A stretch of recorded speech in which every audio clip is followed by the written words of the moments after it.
to be patient and obedient, the seeing of recluses, to discuss the Dhamma at the right time. This is a blessing supreme.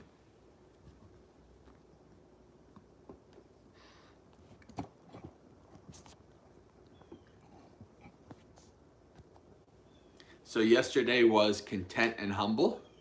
Today is patient and obedient. Right? We know the Buddha says that patient endurance is the highest practice. Patience is something that's extremely important to us as practitioners. We need to be able to endure things, right? We need to be able to have, delayed gratification, right? We need to be able to endure pain and unpleasant experiences, right? All of that comes from being able to be patient.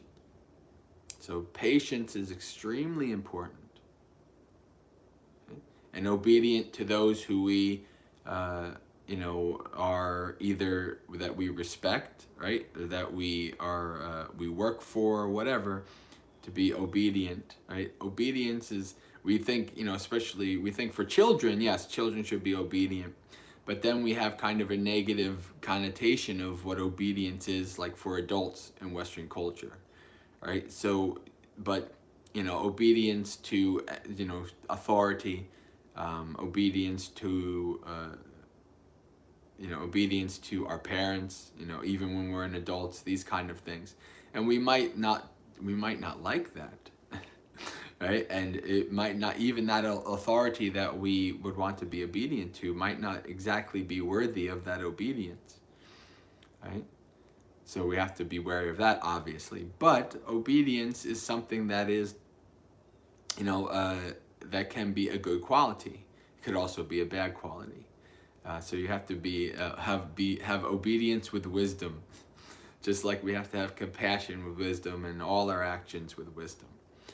So the seeing of recluses, right? The seeing of what in India they call sadhus, wise monastics and wise beings who are on a spiritual path, a deep spiritual path, and to discuss the Dhamma. Right? Yesterday it was to hear the Dhamma at the right time. Now it's to discuss the Dhamma at the right time.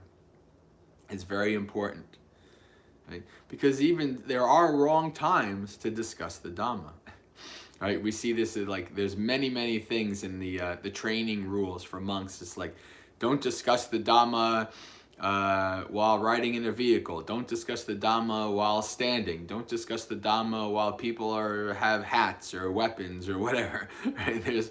There's all kinds of things that the Buddha wants us to understand, that when we discuss Dhamma, it should be done in a skillful and special way, so that it can be for the benefit of the people involved.